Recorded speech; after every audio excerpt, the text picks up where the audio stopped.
Bhagavate Vasudevaya. Narayanam namaskritya naram cheva narottamam devim saraswatim vyasam tato jayamudirayat. Shinmata swakata Krishna punya shravana kirtana hridyantaksto badrani vidunati srihit satam nastapresu badresu nityam bhagavata sevaya bhagavati utamasloke bhaktir bhavati naistiki tadarajastamu bhavo kamalobhadayas chestitadar cheta itarnavidam stitvam sattve prasidati. Evam prasanamanaso bhagavat bhakti yogadaha bhagavat tattva vijnana mukta sangasya jayate vidyate hridaya grantis chidyante sarvasamsaya shiyante tasya karmani drishta evatmanishvare. To hear about Krishna from Vedic literatures, or to hear from him directly through the Bhagavad Gita, is itself righteous activity. And for one who hears about Krishna, Lord Krishna, who is dwelling in everyone's heart, acts as a best-wishing friend and purifies the devotee who constantly engages in hearing of him. In this way, a devotee naturally develops his dormant transcendental knowledge. As he hears more about Krishna from the Bhagavatam and from the devotees, he becomes fixed in the devotional service of the Lord. By development of devotional service, one becomes freed from the modes of passion and ignorance, and thus material lusts and avarice are diminished. When these impurities are wiped away, the candidate remains steady in his position of pure goodness, becomes enlivened by devotional service, and understands the science of God perfectly. Thus, Bhakti Yoga severs the hard knot of material affection and enables one to come at once to the stage of asamsayam samagram, understanding of the supreme absolute truth, personality of Godhead. Srimad Bhagavatam 1:2, 17-21. Therefore, only by hearing from Krishna or from his devotee in Krishna consciousness can one understand the science of Krishna.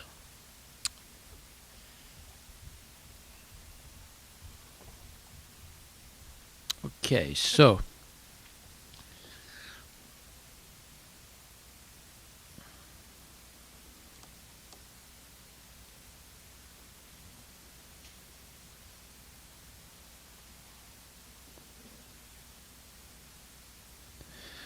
point number one in this, what we just read,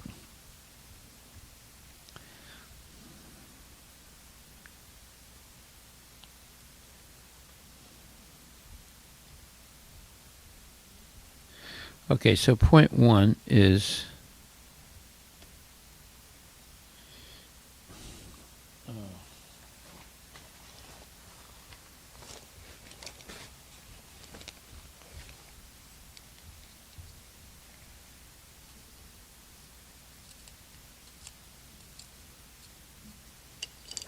so hearing from Krishna.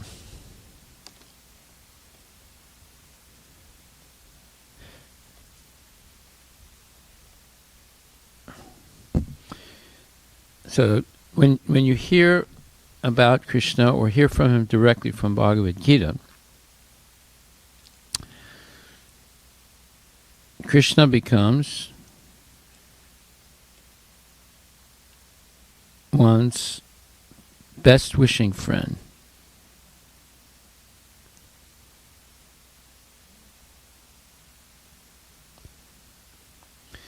And purifies the devotee.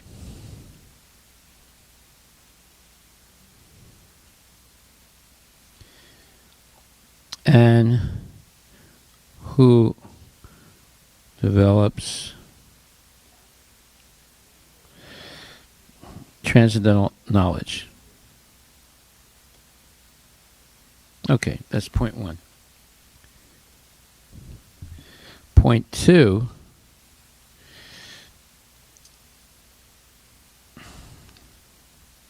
hearing more, the devotee hearing more,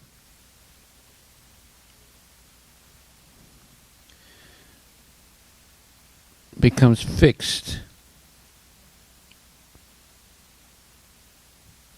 in devotional service.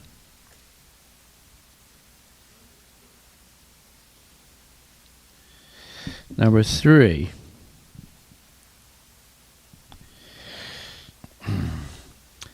by devotional service,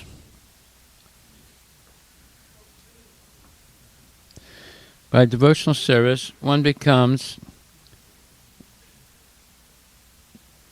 devotee becomes free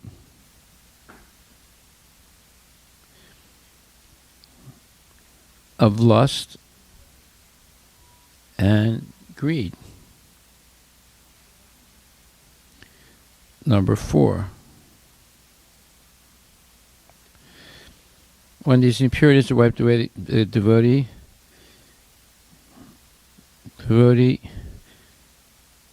remains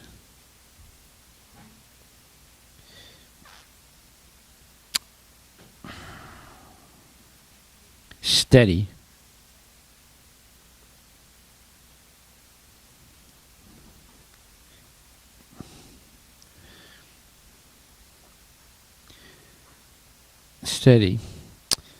in devotional service.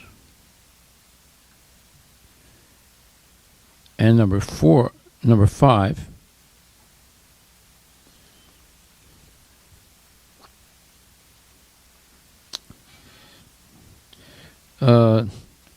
devotee becomes free of material affection and understands the supreme absolute truth.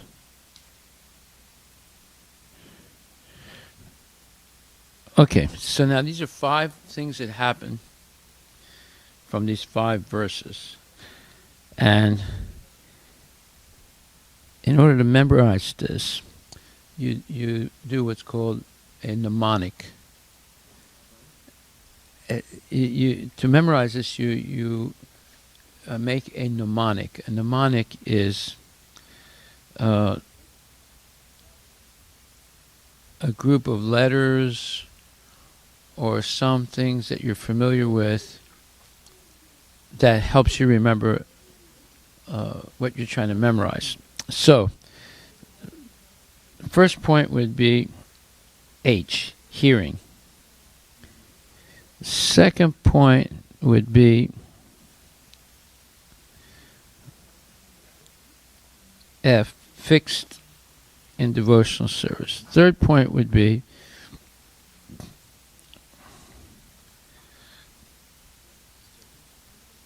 lust and greed, L and LG. And fourth point would be steady. And fifth point will be free of material affection.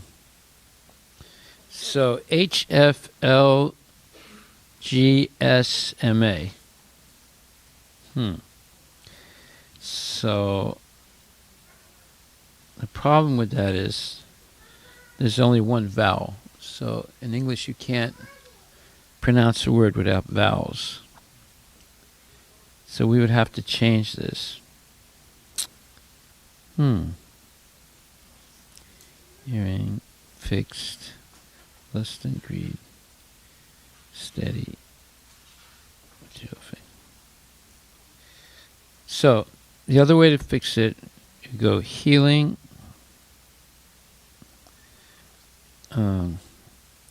fixed, lust, steady, material affection.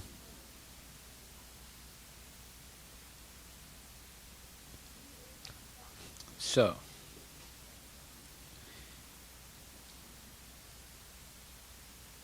hearing, fixed, lust, what was it? Steady material affection. Hearing, fixed, lust, steady material affection. Okay, so that's something, what's that? HFLSM.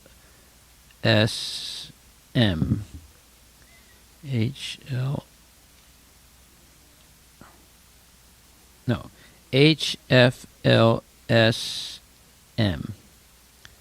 So is there any other way we could turn it? Well, anyway, you can just remember, so fixed, hearing, fixed, lust, and steady, and material affection. Okay, so if we go like that, the first point is, by hearing about Krishna from Bhagavad Gita or Srimad Bhagavatam, Krishna becomes one's best friend and helps the devotee and purifies the devotee. Okay, so that he can develop transcendental knowledge. So that's H. And then secondly, thus the devotee becomes fixed in devotional service. And point 3, and by steady devotional service, one becomes free from lust and greed and avarice and so forth, and anger and so forth. And then the devotee becomes steady and becomes free of material affection and understands Krishna. So you break it down into words that summarize the whole, let's say, first point, and the second point, third point, fourth point, fifth point. And then you break it down to the first letter of each one of those words. And now you only have to memorize 5 things, those letters. And that will help you understand this whole thing. Instead of trying to memorize everything, you just memorize 5 letters, which are H, F, L, S, M. H, L, F, H, F, L, S, M. That's called a mnemonic. Yeah. Second point is like devotee becomes fixed. Fourth point is devotee becomes steady in devotional service. Well, fixed in knowledge.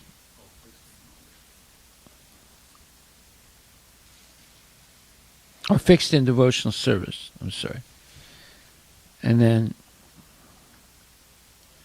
free of passion, ignorance, lust, and greed. And then one becomes steady. Fixed in devotional service and steady? Well,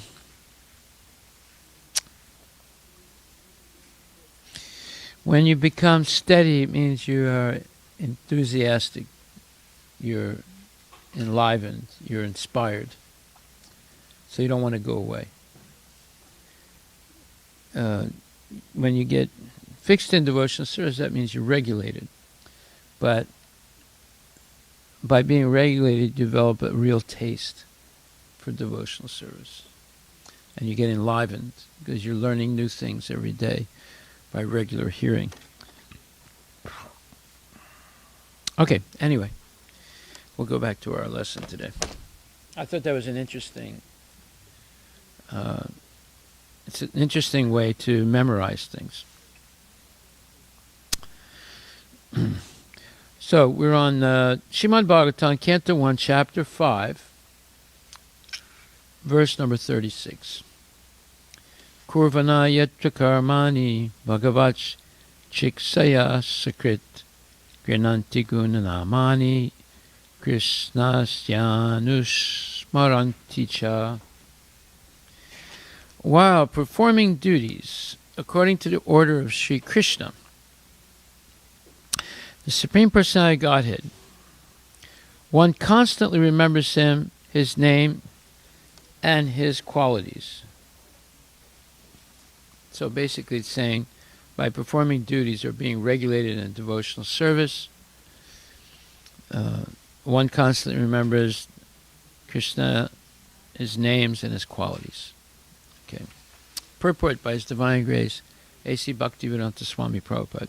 An expert devotee of the Lord can mold his life in such a way that while performing all kinds of duties, either for this or for the next life, he can constantly remember the Lord's name, fame, qualities, etc.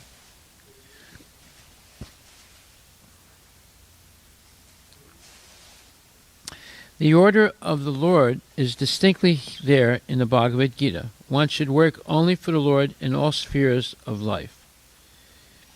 In every sphere of life, the Lord should be situated as the proprietor.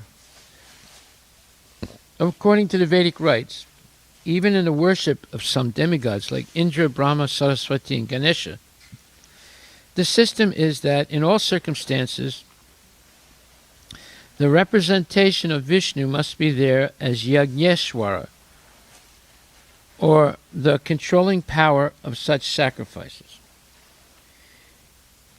It is recommended that a particular demigod be worshipped for a particular purpose, but still the presence of Vishnu is compulsory in order to make the function proper.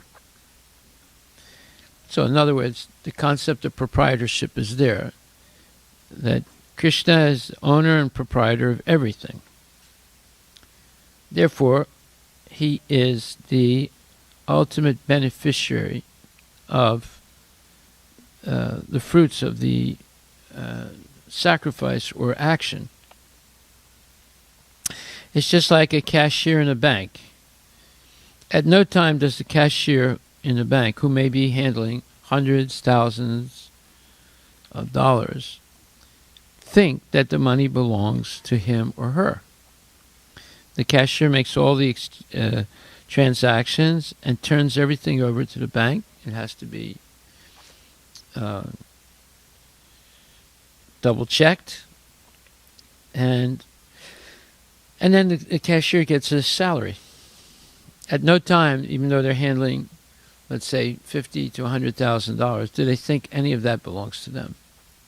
So in the same way, one should perform all the activities of life with the same understanding that everything belongs to Krishna. It doesn't belong to me. And therefore, everything above their minimum needs should be used in the service of Krishna. Now, what is the minimum? That has to be determined, but we have the example of the Goswamis and Haridas Thakur. Their minimum was nearly nothing because they were very advanced spiritually. So they minimized eating, sleeping. There was no mating. So they minimized eating and sleeping.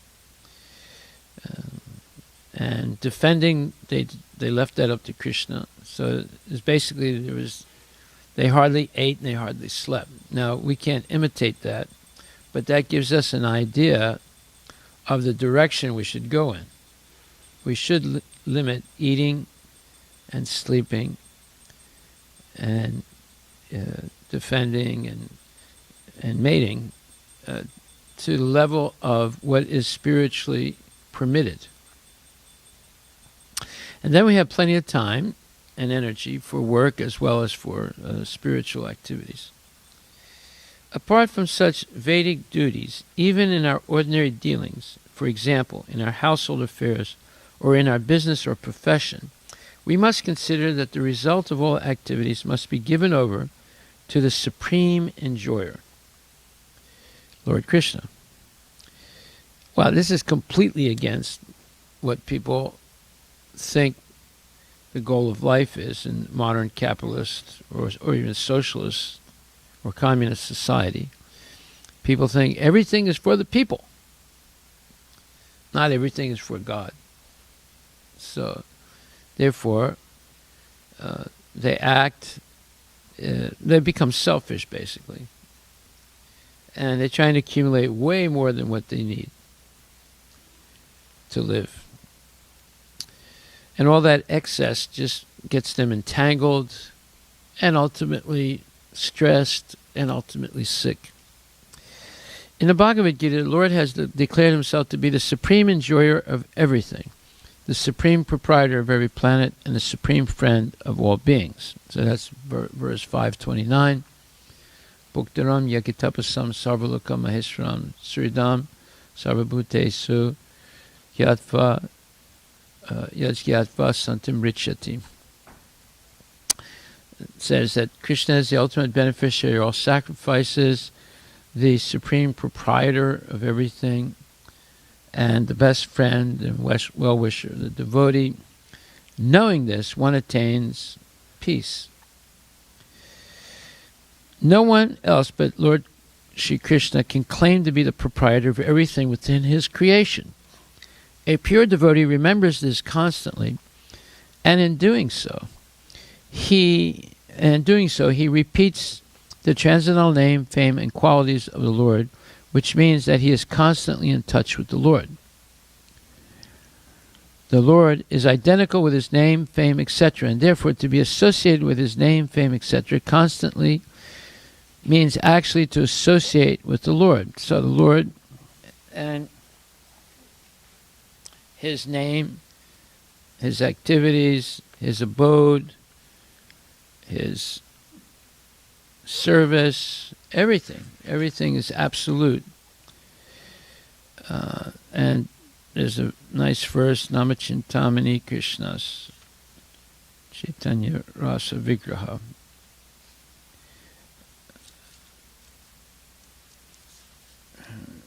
And it says, Namachintamani Krishnas Chaitanya Rasa Vigraha Purnak Sudha Nitya Mukto Binatvam Namanamina.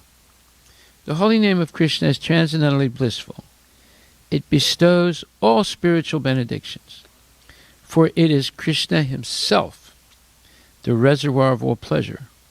Krishna's name is complete, and it is the form of all transcendental mellows. It is not a material name under any condition, and it is no less powerful than Krishna himself. Since Krishna's name is not contaminated by the material qualities, and there is no question of its being involved with Maya, Krishna's name is always liberated and spiritual. It is never conditioned by the laws of material nature.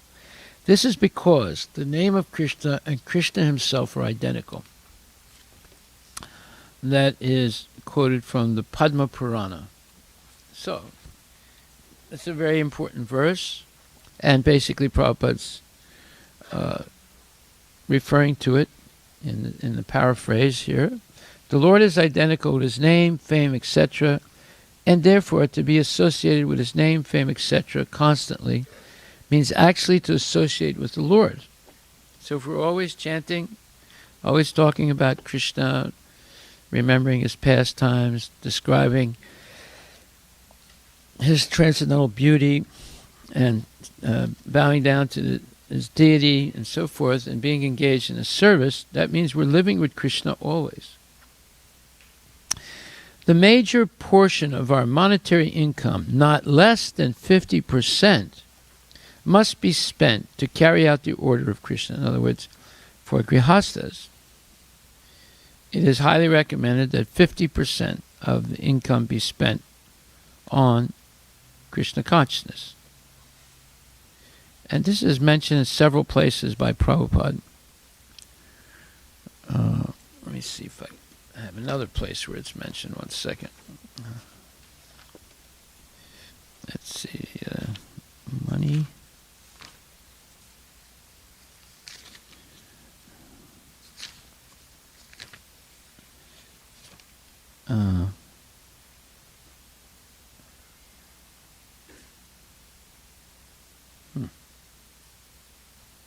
M-O-N-E-Y.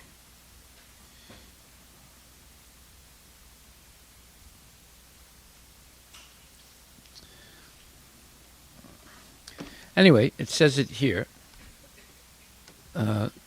The major portion of our monetary income, not less than 50%, must be spent to carry out the order of Lord Krishna.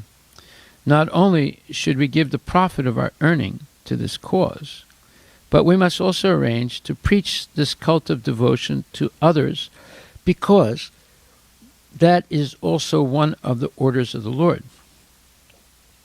The Lord definitely says that no one is more dear to him than one who is always engaged in the preaching work of the Lord's name and fame all over the world.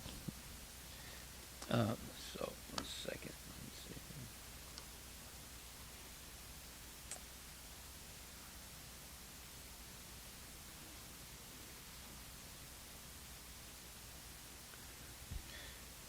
So that is a verse. In the 18th chapter it says, Nacha tasman manusya ya idam paramam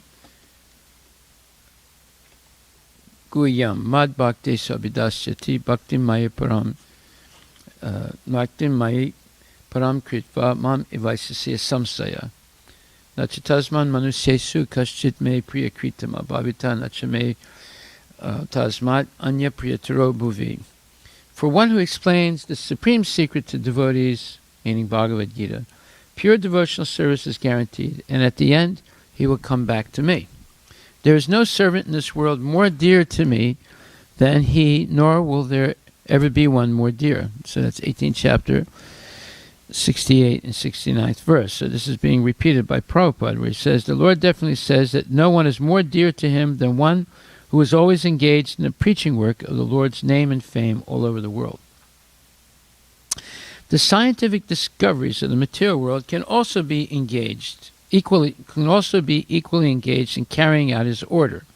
He wants the message of the Bhagavad Gita to be preached amongst his devotees.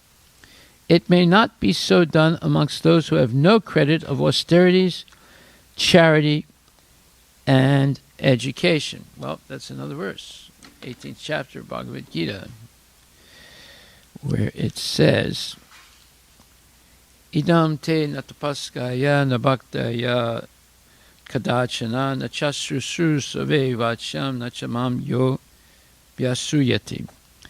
This confidential knowledge may never be explained to those who are not austere or devoted or engaged in devotional service, nor to one who is envious of me. So you see how Prabhupada, every line is backed up spiritually by Shastra. So,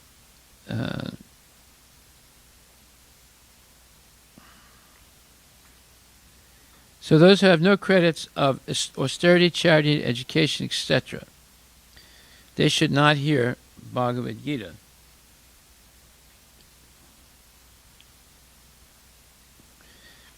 Therefore, the attempt must go on to convert unwilling men to become his devotees.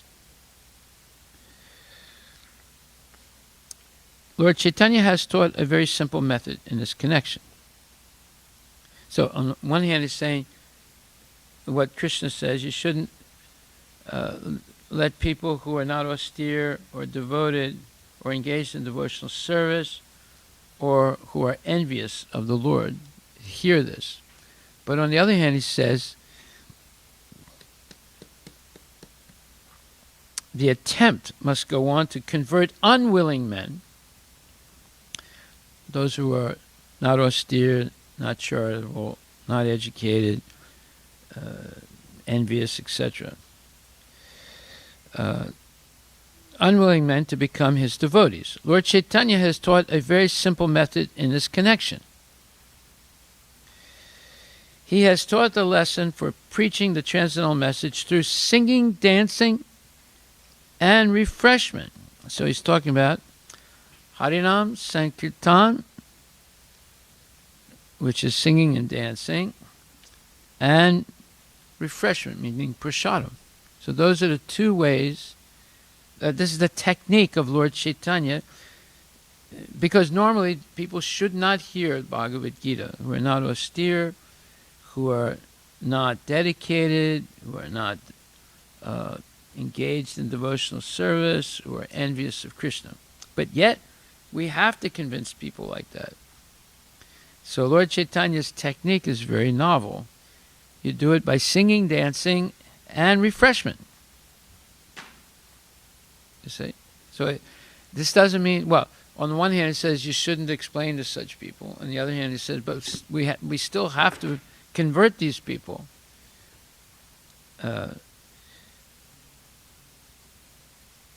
So he says, Lord Chaitanya has taught a very simple method in this connection, because the attempt must go on to convert unwilling men to become devotees. And what is that very simple method? He has taught the lesson for preaching the transcendental message through singing, dancing, and refreshment. It makes sense. As such, 50% of our income may be spent for this purpose. In other words, 50% of our income should be spent, and this is specifically meant for householders, because brahmacharis don't earn money, vanaprasthas don't earn money, and sannyasis don't, well, most sannyasis don't earn money. So therefore, the grihasthas are the ones that earn money, and now he's repeating a second time. First time he said, the major portion of our monetary income, not less than 50%, must be spent to carry out the order of Lord Krishna. And now he's saying, as such, 50% of our income may be spent for this purpose, that is, singing, dancing, and refreshment, meaning Harinam Sankirtan and Prasadam distribution. You're going to do that, Prabhu? You're going to start doing that? 50%? Huh? You're being ordered right now by Prabhupada. Huh? Okay, don't be stingy. As such, 50% of our income may be spent for this purpose in this fallen age of quarrel and dissension. If only the leading and wealthy persons of society agree to spend 50%, it's the third time he's mentioning 50%. 3 times he's mentioned. 50% of their income in the service of the Lord as it is taught by Lord Chaitanya. Wait a minute, this is not Prabhupada saying it. This is Lord Chaitanya that's saying it. Prabhupada, you're going to give 50%? Huh? You're laughing. I'm crying, you're laughing. I'm crying because I have to give 50%. So you're laughing, that means you're going to do it, right? Okay. As it is taught by Lord Chaitanya Mahaprabhu, there is absolute certainty of converting the hell of pandemonium to the transcendental abode of the Lord. That means you can convert the hell. We can change the word pandemonium to coronavirus. To the transcendental abode, we can make it into Vaikuntha, or Goloka, to the transcendental abode of the Lord. This alone will help the attendant associate with the Lord and thereby purify himself in spiritual. In other words, he's saying, if you go out and do Sankirtan, singing and dancing, and distribute prasadam, then all these unfortunate persons, reluctant persons, persons who are not austere, not devoted, not engaged in devotional service, or even maybe even envious of God, this alone, he says, will help the attendant, meaning the misfortunate person, associate with the Lord, because the Lord is not different than his name, not different than his prasadam, not different than his description, not different than his activities, not different than his abode.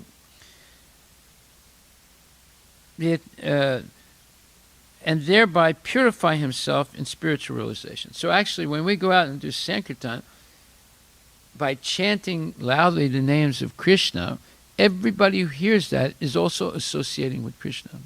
They don't realize it, but we know it's a fact, because the name of Krishna and Krishna are not different. And if they repeat the name of Krishna, they get the benefit of chanting Hare Krishna.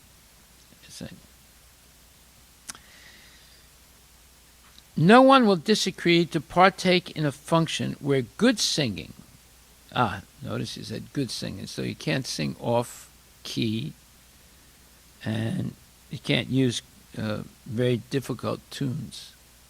It should be very simple. The Hare Krishna Maha Mantra, like Prabhupada sang it. This alone will help the attendant associate with the Lord and thereby purify himself in spiritual realization. The only condition for successfully executing such spiritual activities is that they must be conducted under the guidance of a pure devotee who is completely free from all mundane desires, fruitive activities, and dry speculations about the nature of the Lord. No one has to discover the nature of the Lord. It is already spoken by Lord himself in the Bhagavad Gita, especially and in all other Vedic literatures generally. We have simply to accept them in toto and abide by the orders of the Lord. So it's talking about the nature of the Lord. He's saying it's just, you don't have to speculate about it or research it. It's already explained in Bhagavad Gita. So where is it explained? In Bhagavad Gita, the nature of the Lord. Well, it says,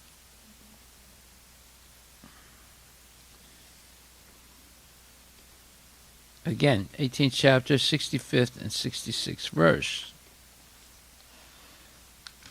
It says, Manmana bhava mad bhakto mad yajimam namaskuru mam ivaisi satyamte pratijani priyosami. Prabhu, nobody washed the dishes. You told me that Rochan was going to wash the dishes. Nothing was done.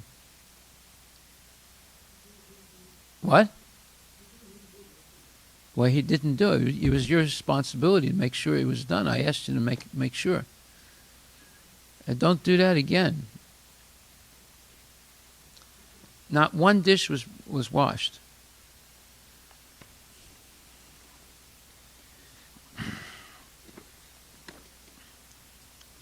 So, it says, always think of me, become my devotee, worship me, and offer your homage unto me. Thus you will come to me without fail. I promise you this because you are my dear friend.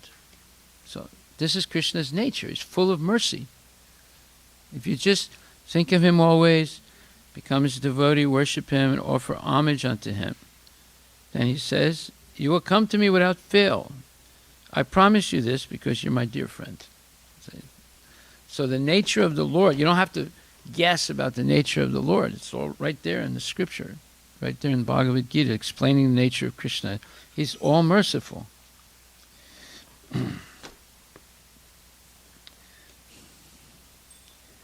So he's saying, it is already spoken by the Lord himself in the Bhagavad Gita, especially in all other Vedic literatures generally. It's talking about the nature of the Lord. That we have simply to accept them in toto, meaning accept Krishna's instructions completely. In toto means completely. It's a Latin phrase. And abide by the orders of the Lord. That will guide us to the path of perfection. One can remain in his own position. That is, if you're a taxi driver, you don't have to stop driving a taxi. If you're an IT guy, you don't have to stop being an IT guy. If you're a, I don't know, let's say you clean chimneys. You can continue to clean chimneys. But use 50% of your income to support Harinam Sankirtan and Prasadam distribution. And chant nicely and dance nicely. That will guide us to the path of perfection. One can remain in his own position. No one has to change his position, especially in this age of variegated difficulties. The only condition is that one must give up the habit of dry speculation aimed at becoming one with the Lord. In other words, don't be a Mayavadi. And after giving up such lofty, puffed-up vanities, meaning thinking that you can become one with the Lord, or the Lord, one may very submissively receive the orders of the Lord in the Bhagavad Gita or Bhagavatam from the lips of a bona fide devotee whose qualifications mentioned above. That will make everything successful without a doubt. So Prabhupada's saying, if you do this, do what? Sankirtan, prasadam distribution, and constantly hearing and chanting the glories of the Lord, you're going to be successful. That will make everything successful without a doubt, and there's no doubt about it. And he says, everyone will attend such a function where there's good singing, dancing, and refreshment. Everyone will attend such a function, and everyone is sure to feel individually the transcendental presence of the Lord. This alone will help the attendant, meaning the person who doesn't know Krishna, associate with the Lord and thereby purify himself in spiritual realization. Yeah, just by taking prasadam, hearing the holy names sung, dancing along with the devotees, and then eventually chanting also, one is associating with Krishna, because earlier on he said Krishna and his name are not different.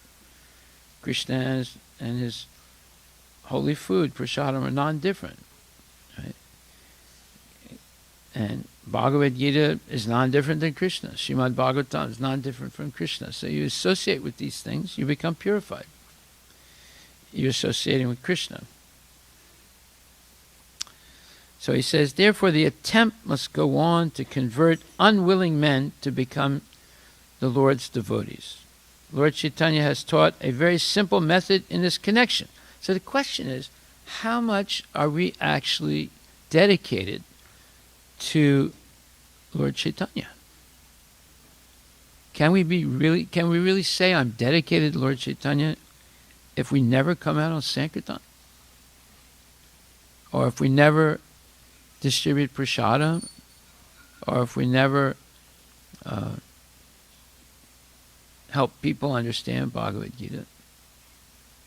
I mean, this is what is being recommended. He says that Lord Chaitanya has taught a very simple method in this connection. He has taught the lesson for preaching the transcendental message through singing, dancing, and refreshment. So, if we try and convince people by philosophy, that won't work.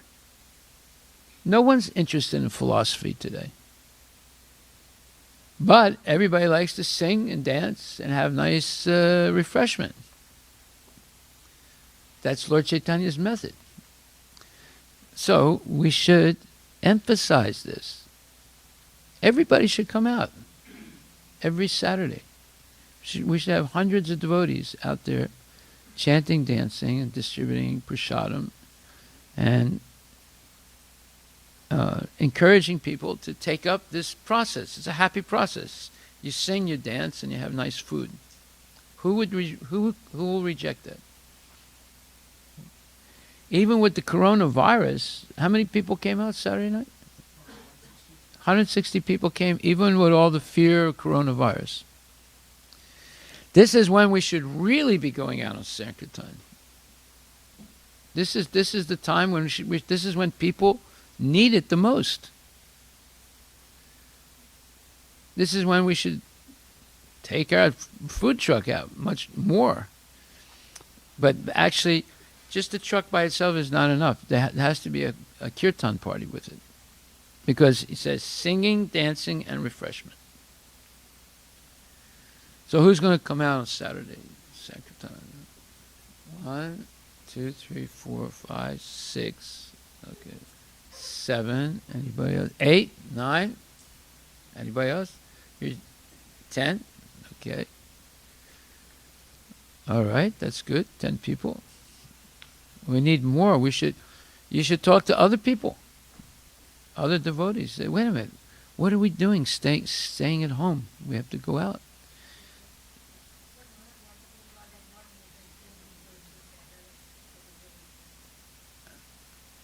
This is different. That's gathering for sense gratification. This is for Lord Chaitanya's Sankirtan movement. This is different. What are they going to do? They're going to arrest you? No, as soon as they come, everyone just walks away. That's all. Now there's no more 10 people. Or we can have 10 different kirtan parties in different parts of the city. anyway, the more people, the better. Not everybody has to sing and dance. Some people would just be handing out prasadam. Okay, so this is a very interesting purport, and it has a lot of very precious information in it. And actually, the only people that would refuse to do this are Mayavadis. That's what he says here. The only condition is that one must give up the habit of dry speculation aimed at becoming one with the Lord. So, the only people that will say no to this are people who actually are following Mayavad philosophy. Because they would say, no, we shouldn't go out. They'll find some reason why we shouldn't go out.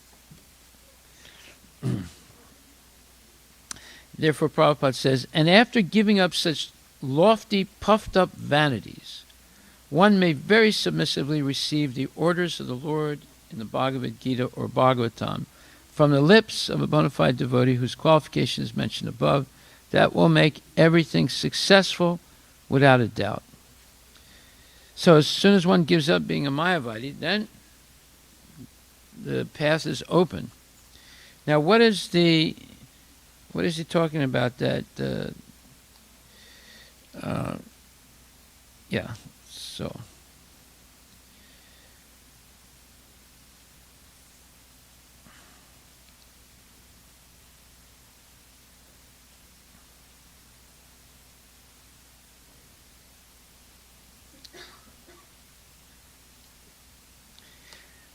the only condition for successfully executing such spiritual activities is that they must be conducted under the guidance of a pure devotee who is completely free from all mundane desires, fruitive activities, and dry speculations about the nature of the Lord. So that's what he says.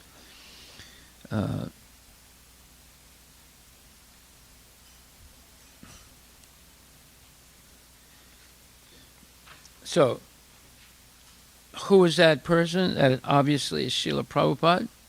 We study his purports every day.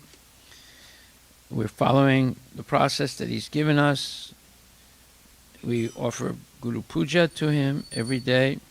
So the only condition for successfully executing such spiritual activities, talking about singing, dancing, and refreshment, or Harinam Sankirtan and Prasadam distribution, is that they must be conducted under the guidance of a pure devotee who is completely free from all mundane desires, fruitive activities, and dry speculations about the nature of the Lord.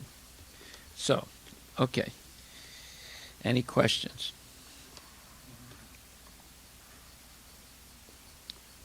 No questions? Okay, then we'll go on to text 37.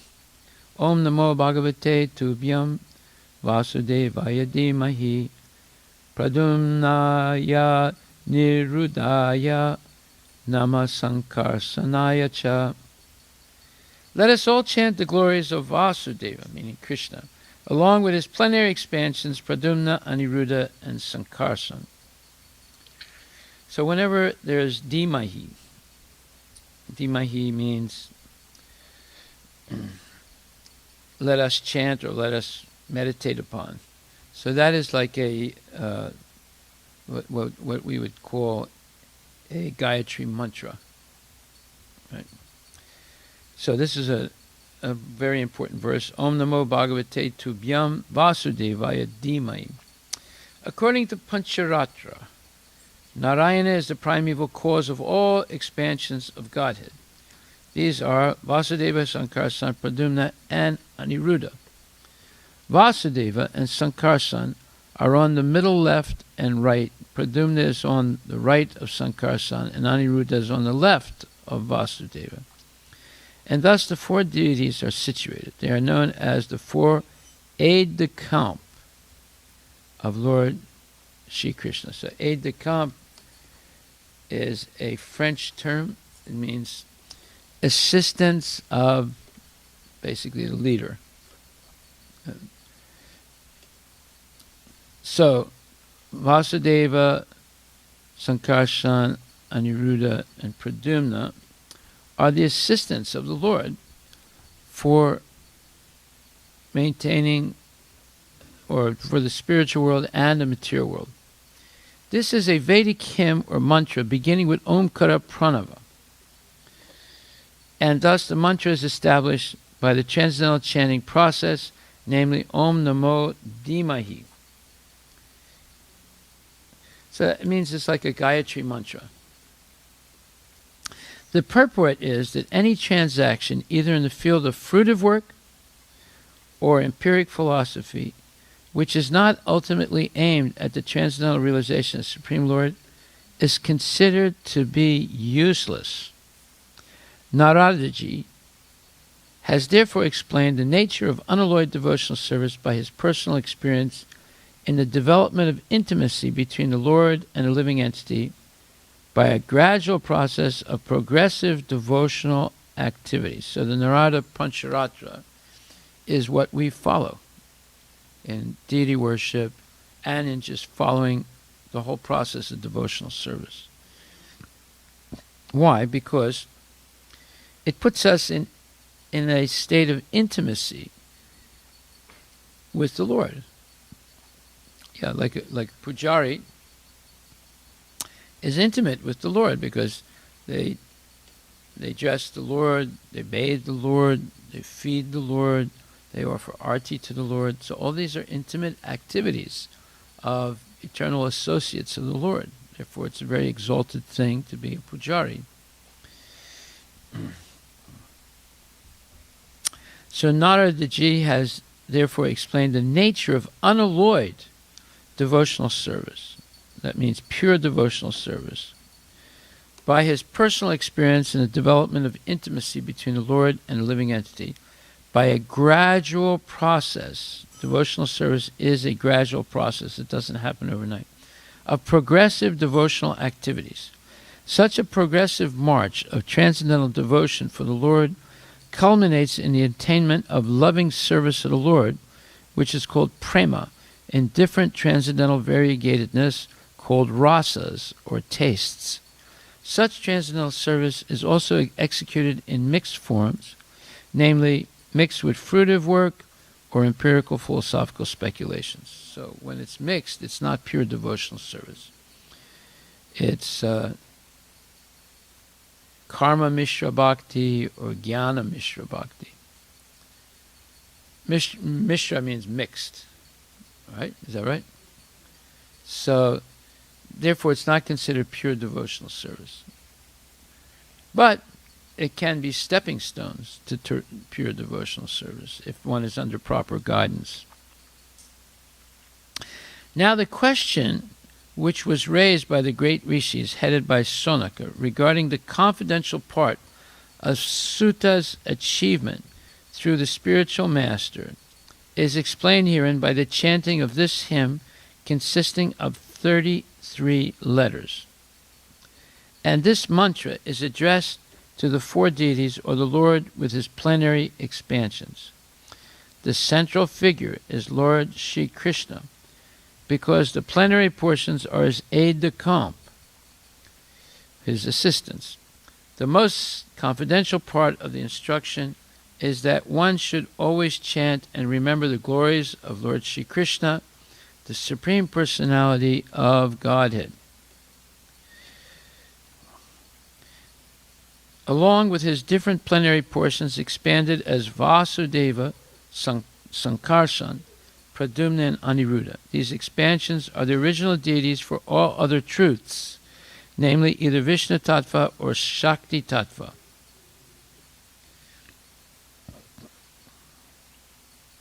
Okay, so he's talking about the second Chaturvyuha. The second Chaturvyuha is the source of all the Vishnu incarnations. And so there's a question about the confidential part of Sutta Goswami's achievement through the spiritual master. Well,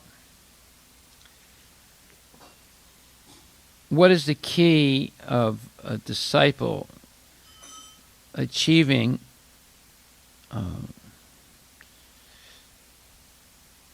spiritual advancement by the mercy of a spiritual master?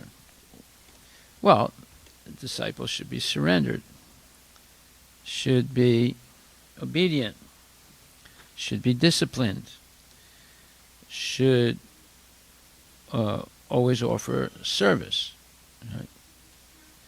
So there are three basic requirements. Tadvidi pranipatena. So pranipatena, be submissive. Paripastena, ask important questions. That's why we always say, are there any questions? And then there's a deep, profound silence. Meaning, either no one was actually listening, or everyone understands perfectly what was said. So you can flip a coin and try and figure out which one that is. But, if you hear carefully, then there has to be questions, because there's so many points that are being discussed that there must be questions. Okay, so, and then number 3 is ask important questions, and then number 3 is offer service. These are the 3, let's say, requirements for developing, for a disciple in order to make spiritual advancement under the instructions of a spiritual master. Okay, are there any questions?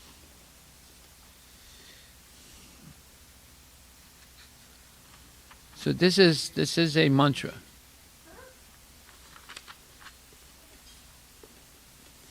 This is a Gayatri mantra, or functions like a Gayatri mantra. Okay, text 38. Iti murt abhidanena mantra murtim amurtikam yajate yagya purusham sasam yagdarshana pumam. Translation. Thus, he is the actual seer who worships in the form of transcendental sound representation the Supreme Personality of Godhead, Vishnu, who has no material form. So, if someone is a speculator and they read this, they'll say, aha, see, that proves it. That deity worship is not bona fide because it said Vishnu has no material form. Well, no, that's not what it means. It means that the transcendental body of the Lord is not made of matter. It's a spiritual energy. Therefore, Lord Brahma, who's a bigger expert than everybody else, says, Ishvara Parama Krishna Sat Chitananda Vigraha. So the form of the Lord is Sat Chit Ananda, made with the energies of eternity, bliss, and knowledge. It's different than our mundane bodies, which are made with matter.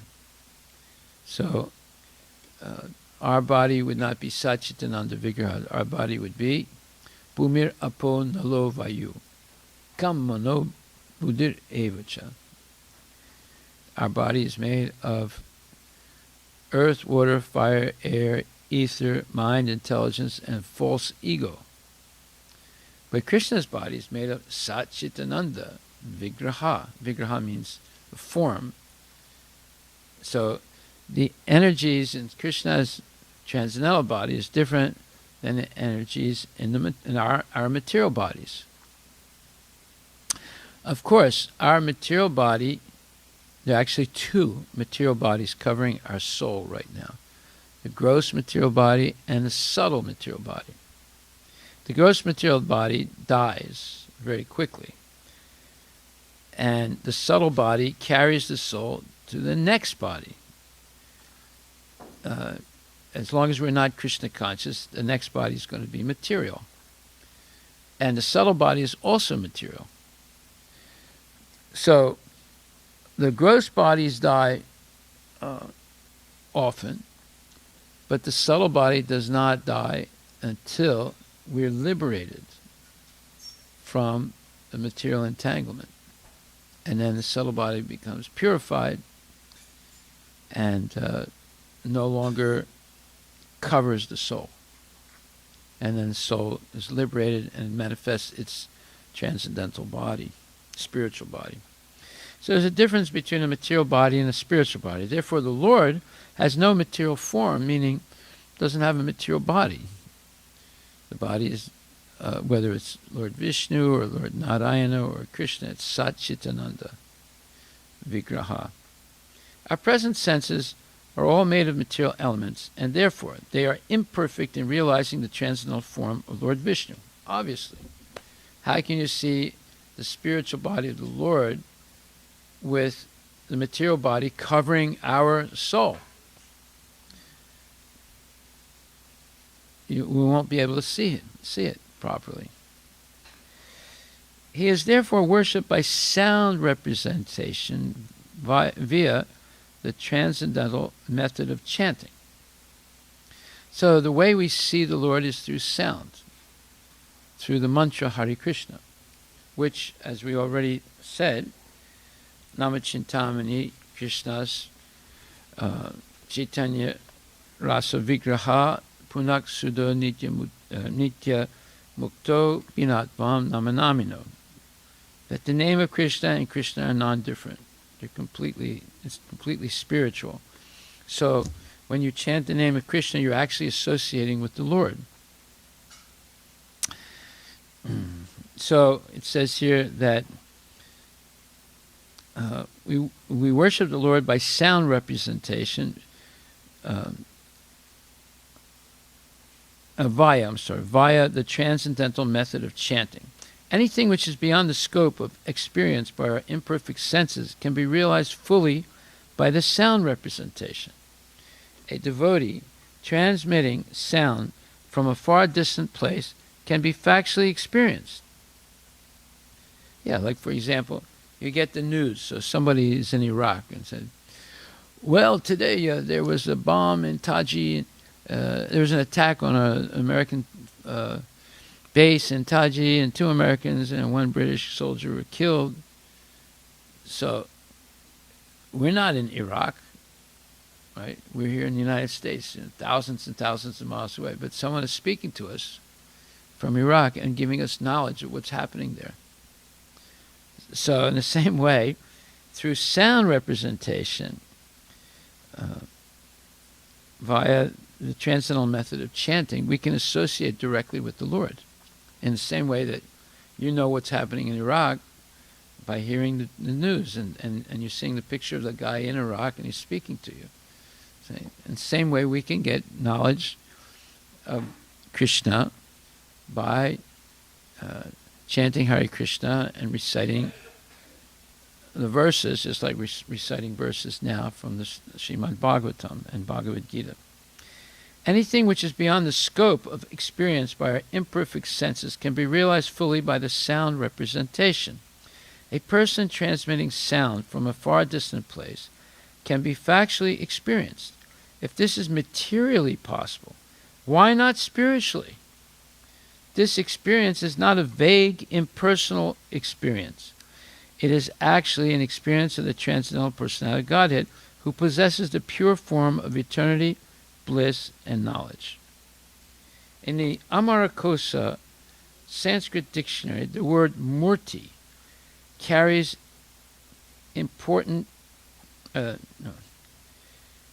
In the Amarakosha Sanskrit dictionary, the word murti carries import in 2-fold meanings. So we see there's different ways of pronouncing the same word. So when you say carries import, it means it's carrying meaning, or its inherent meaning in 2-fold meanings, namely form and difficulty. Therefore, amurtikam is explained by Acharya Sri Viswanath Chakravarti Thakura as meaning without difficulty. The transcendental form of eternal bliss and knowledge can be experienced by our original spiritual senses, which can be revived by chanting of the holy mantras, or transcendental sound representations. Such sound should be received from the transparent agency of a bona fide spiritual master, and the chanting may be practiced by the direction of the spiritual master. That will gradually lead us nearer to the Lord. This method of worship is recommended in the Panchatrika system, which is both recognized and authorized. The Panchatrika system has the most authorized codes for transcendental devotional service.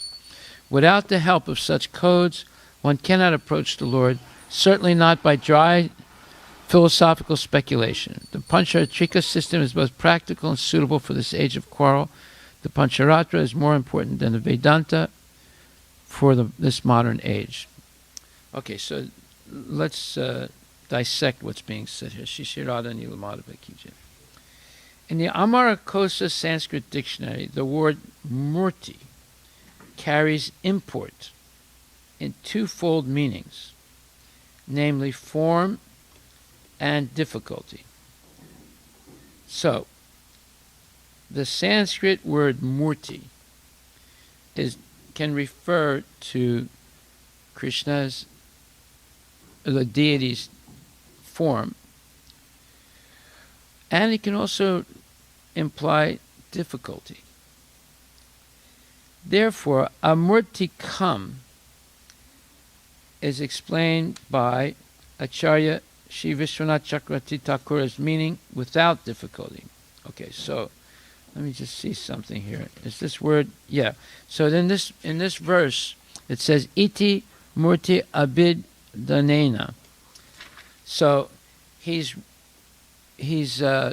dissecting this word or analyzing this word amurtikam that's in this verse, right? In the first line it says iti murti abhidanena. So it says the murti has a twofold meaning, namely form and difficulty. Therefore, amurtikam is explained by Acharya Sri Vishwanath Chakravarti Thakura's meaning without difficulty. The transcendental form of eternal bliss and knowledge can be experienced by our original spiritual senses, which can be revived by chanting of the holy mantras or transcendental sound representations. Basically what he's saying is, you can't understand Krishna with contaminated material senses. As long as our senses are involved with sense gratification, it's impossible to understand Krishna. But by chanting purely the holy names of Krishna and hearing regularly the pure knowledge of Bhagavad Gita or Srimad Bhagavatam, those impure senses can be purified. And then they will act as spiritual senses. And then you're able to see Krishna. That's what he's saying here. So he says,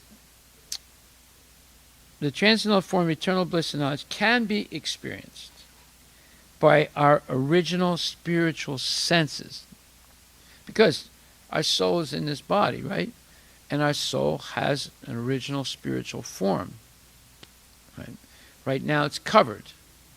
However, that covering can be purified or taken away. How? The transcendental form of eternal bliss and knowledge can be experienced by our original spiritual senses, which can be revived by chanting holy mantras or transcendental sound representations. So what are the holy mantras? Well, the Maha Mantra is the mantra of choice. Such sound, meaning such mantra, should be received from the transparent agency of the bona fide spiritual master, and the chanting may be practiced by the direction of the spiritual master. So what is initiation? Initiation is you receive Diksha Dan. The spiritual master gives the holy name and the right process for chanting the holy name without committing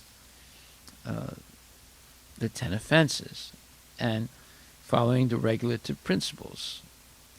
So that is what happens at initiation. Such sounds should be received from the transparent agency of the bona fide spiritual master, and the chanting may be practiced by the direction of the spiritual master. That will gradually lead us nearer to the Lord. This method of worship is recommended in the Pancharatrika system, which is both recognized and authorized. The Pancharatrika system has the most authorized codes for transcendental devotional service. Without the help of such codes, one cannot approach the Lord, certainly not by dry philosophical speculation. The Pancharatrika system is both practical and suitable for this age of quarrel. The Pancharatra is more important than the Vedanta for this modern age. There you go. Now, all the Mayavadis, they study Vedanta Sutra. But for devotees, the Pancharatrika or Pancharatra written by Narada Muni is more important because it explains how to achieve pure devotional service. The Vedanta Sutra will lead a person to Brahman realization, but not necessarily to pure love of Krishna. That's why the Mayavadis like the Vedanta Sutra and are not interested at all in the Pancharatra of Narada Muni. But for us, Pancharatra of Narada Muni is more important than Vedanta because it goes beyond Vedanta. Vedanta can only take you to Brahman realization. This is explained in other places also by Srila Prabhupada. I'm trying to think where. Yeah, 1 second. Let me see if I can find it. Vedanta.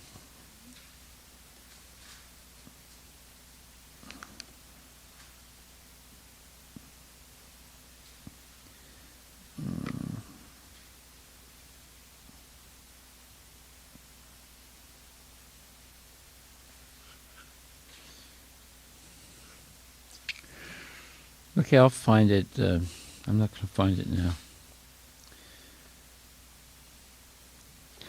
Okay. So, therefore, when we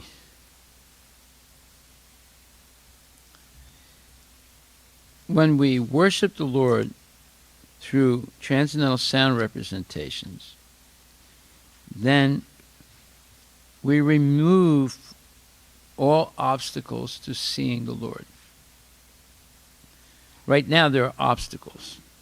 Like, for example, when a non-devotee looks at the Murti, they say, oh, you're worshipping idols. And say, because they don't have the eyes to see. They're only using their material eyes. They can't see the deity. They just see an idol, right? Like a doll.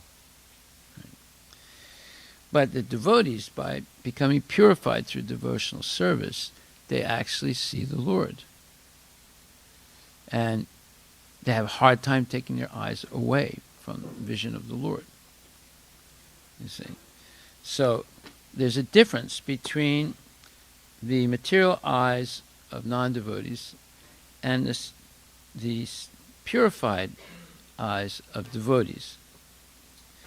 So the devotees are anxious to see the Lord, have darshan of the Lord, bow down to the Lord, to notice all the details of the Lord. But the materialists, they don't have that. So that's why he says Murti carries two meanings. One is the form, the transcendental form of the Lord, and the other is difficulty. So for someone who has not purified their material body and eyes through regular repetition of transcendental sounds like the Hare Krishna Maha Mantra and Vedic mantras, they have difficulty seeing the Lord. They have difficulty, they don't see how the Murti is actually non-different than Krishna. They just think they're idols. See? Just like someone buys an idol of Ganapati, worships it for 1 week, and then throws it away. You see, so all that is unbona fide. There's no such thing as worshipping Ganapati for 1 week, then you throw him away. You know, that was something made up by this guy named Tilak. Right? What was his name? What's his first name? What? Baal Gangadhar Tilak. Yeah.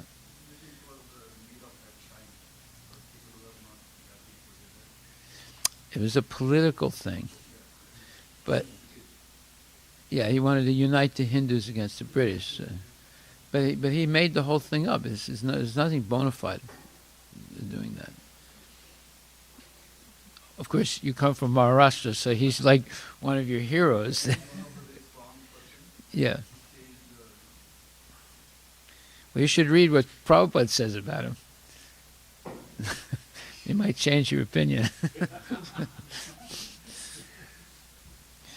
Yeah, but the whole thing is made up. There's nothing bona fide.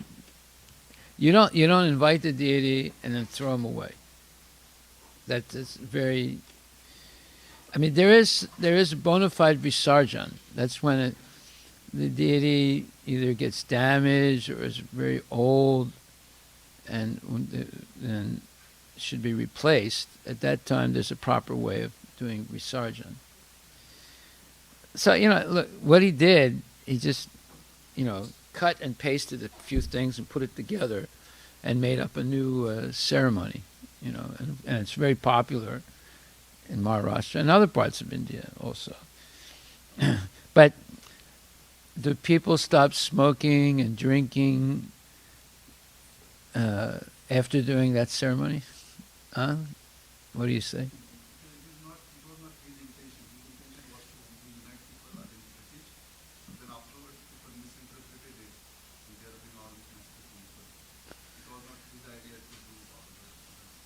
Well, see,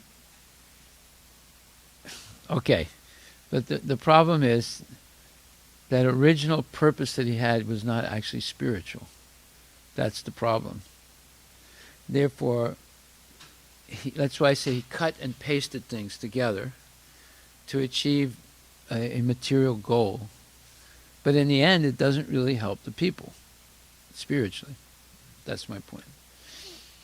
And of course, people deteriorate all kinds of things. Like, after Krishna disappeared, Kali Yuga began, and everything has become disjuncted in this, in this age. Things deteriorate. Even Krishna consciousness can deteriorate. And that's why Krishna spoke Bhagavad Gita, because it had deteriorated so much. He had to restart the parampara. But the original purpose of Tilak was not a spiritual purpose. He used, just like, in order to get people to watch television, they started by showing Ramayana and Mahabharata. And now it's switched over completely to Bollywood, and nonsense. So you see, sometimes people piggyback on a spiritual thing in order to establish a material thing. That's what's happened. Yeah. Yeah. Okay. Have you ever read it? Okay, well, before you say it's a bona fide commentary on Bhagavad Gita, first read it. Yeah. No, but see, again, that's piggybacking. Gandhi also wrote a commentary on Bhagavad Gita, right? But he wrote it to support nonviolence, which is no way that you can say Bhagavad Gita supports nonviolence, right? So he piggybacked on it. So Prabhupada's point is, why use Bhagavad Gita to, put forward your philosophy? Just write your philosophy. Don't piggyback on Bhagavad Gita. Yeah. Just like, Marx wrote the Das Kapital. He didn't say, this is a new translation of Bhagavad Gita, but actually it's Das Kapital. No. He wrote a thing that was just from him, right? Freud, he wrote something. It was just his thing. He didn't piggyback on Bhagavad Gita. But in India, people piggyback on Bhagavad Gita to present their own philosophy, and this is a wrong thing. Yeah. Okay. I mean, Tilak could have very easily wrote, we should, unite to overturn to throw the British out of India, And, okay, fine. There's no problem with that. Everybody knows that it's just like all these phony gurus, they'll do something. They'll do like, for example, they do Ganga Puja, right? So I mean, millions of people go to Ganga for puja, right? So they organize a Ganga Puja, but actually they're preaching Mayavad philosophy, right? So everybody knows that you can always get a big crowd in India by doing some kind of spiritual thing. Okay, so then we'll finish with text 39. Imam swanigamam brahman avetya mad anustitam adan me jnanam aishwaryam swasmin bhavam chakeshavaha. O Brahmana, thus, by the Supreme Lord Krishna, I was endowed first with the transcendental knowledge of the Lord as inculcated in the confidential parts of the Vedas, then with the spiritual opulences, and then with its intimate, loving service. Okay, there's 3 points here. That is, first, Narada Muni says,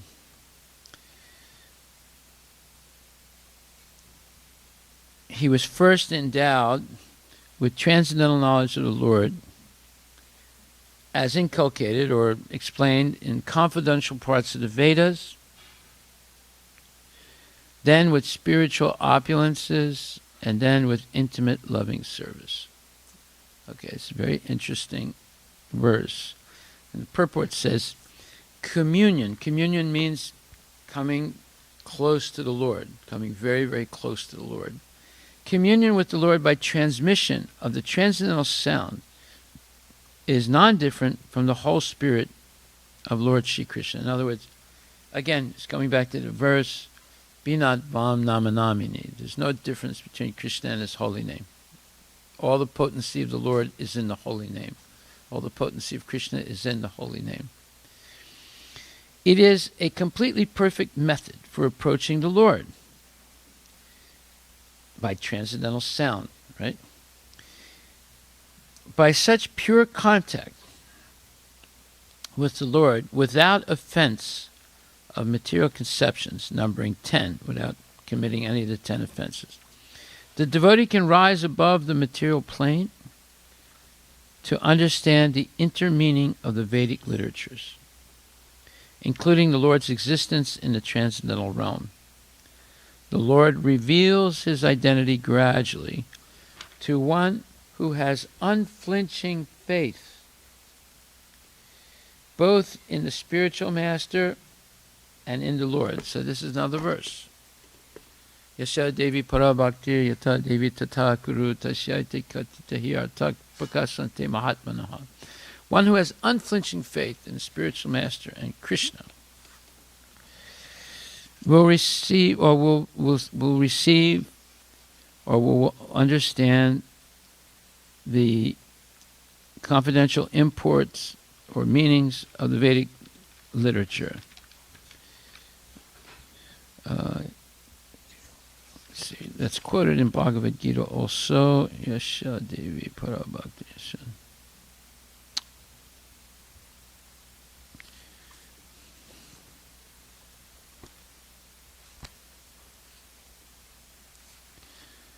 It's quoted in the 6th chapter.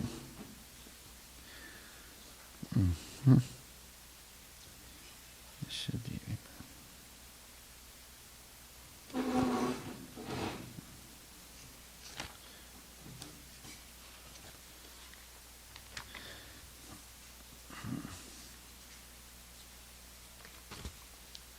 6th chapter, verse 47, in the purport, right near the end. Only unto those great souls who have implicit faith in both the Lord and the spiritual master are the imports of Vedic knowledge automatically revealed. This is a verse from the Svitasvatara Upanishad. And it's also quoted on page 603. Let's see how that is. Yeah, again, it's quoted there. One who has unflinching devotion to the Supreme Lord. This is an alternate translation. And is directed by the spiritual master in whom he has similar unflinching faith, can see the Supreme Personality Godhead by revelation. One cannot understand Krishna by mental speculation. For one who does not take personal training under the guidance of a bona fide spiritual master, it is impossible to even begin to understand Krishna. The word "to" is specifically used here to indicate that no other process can be used, can be recommended, or can be successful in understanding Krishna. So this is, let's see, that's 11:54.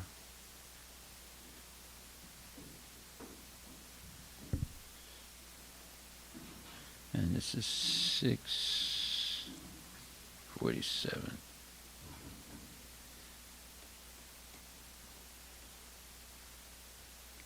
Okay, so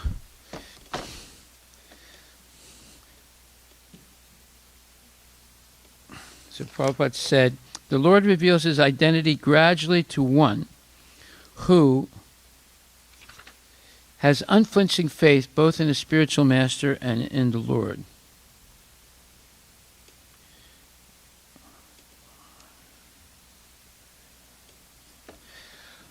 After this, the devotee is endowed with mystic opulences, which are 8 in number. And above all, the devotee is accepted in the confidential entourage of the Lord and is entrusted with specific service of the Lord through the agency of the spiritual master. A pure devotee is more interested in serving the Lord than in showing an exhibition of the mystic powers dormant in him.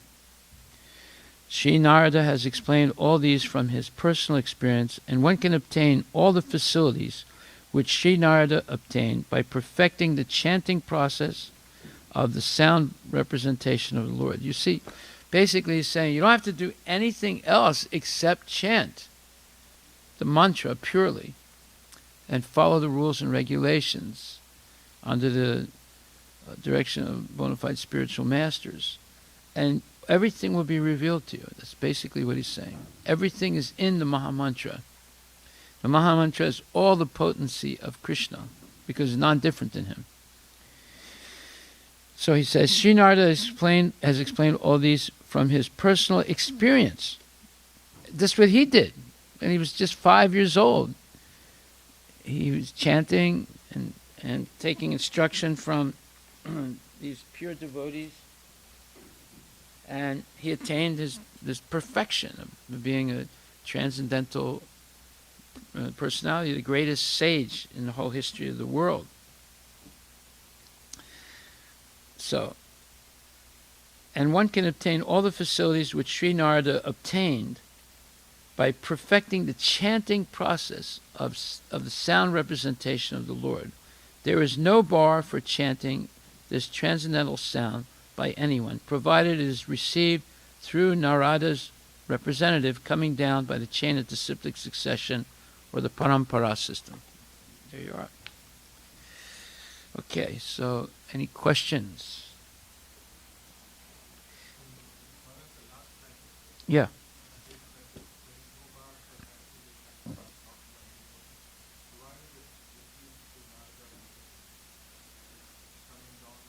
So Narada is the second person in our sampradaya. Brahma, Narada, Vyasa. So we're in that sampradaya. Prabhupada is his representative.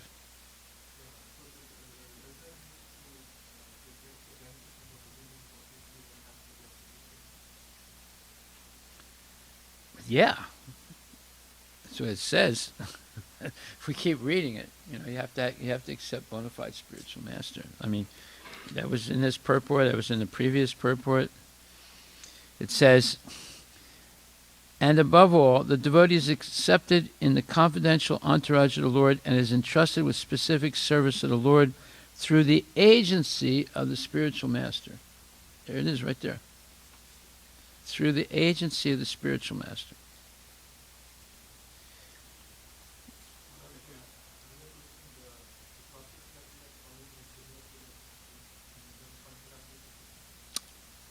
Yeah. Yes. Well, first of all, the deity worship we're doing is based on Panchatrika, Narada Muni's system. But there's more than that. It's not just that. Okay. One second. This is explained in another place also in the Bhagavatam. Let me just see.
What do you want to know about that?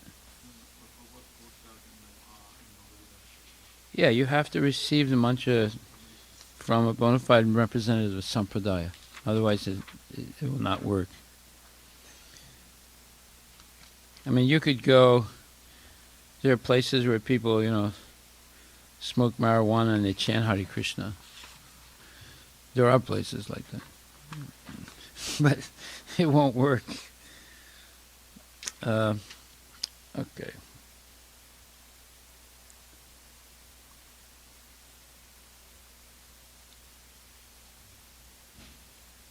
Okay, here it is. It says, Canto 1, Chapter 5, Text 26.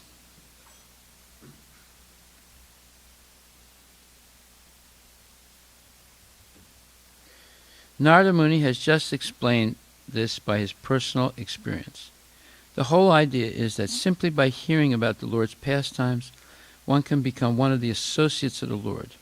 Narada Muni has eternal life, unlimited knowledge, and unfathomed bliss, and he can travel all over the material and spiritual worlds without restriction.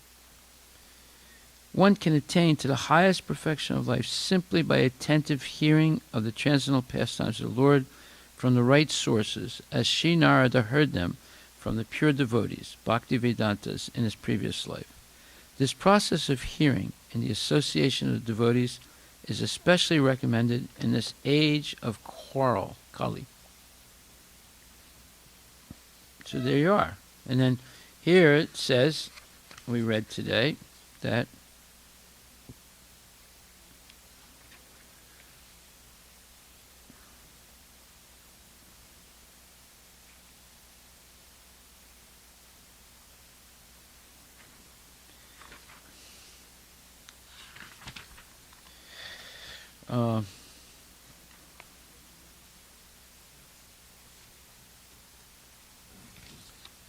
yeah, so it says,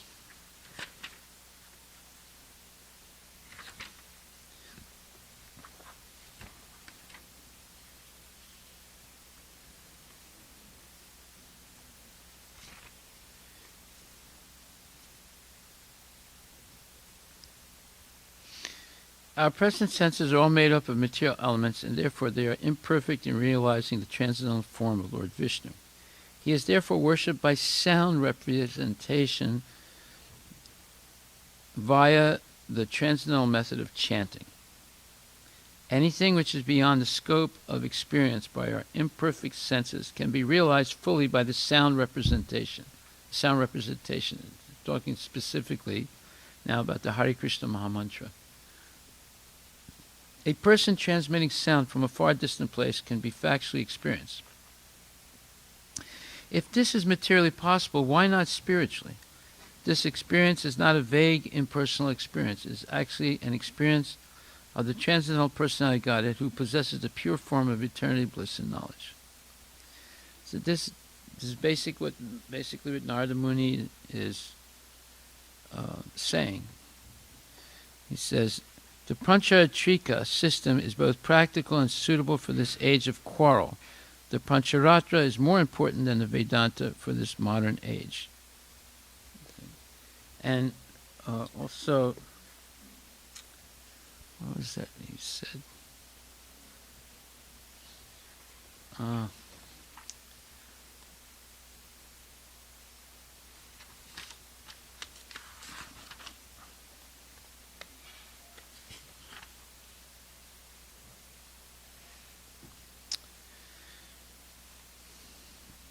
Oh, yeah, okay. So, Narada Muni, what does he say in the Pancharatrika? He says that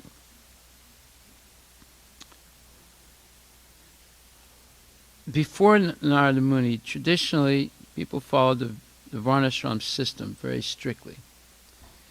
In the Varnashram system, Sanskrit and Vedic literatures were only taught to Brahmana boys. They were not taught to other castes. But Narada Muni changed that.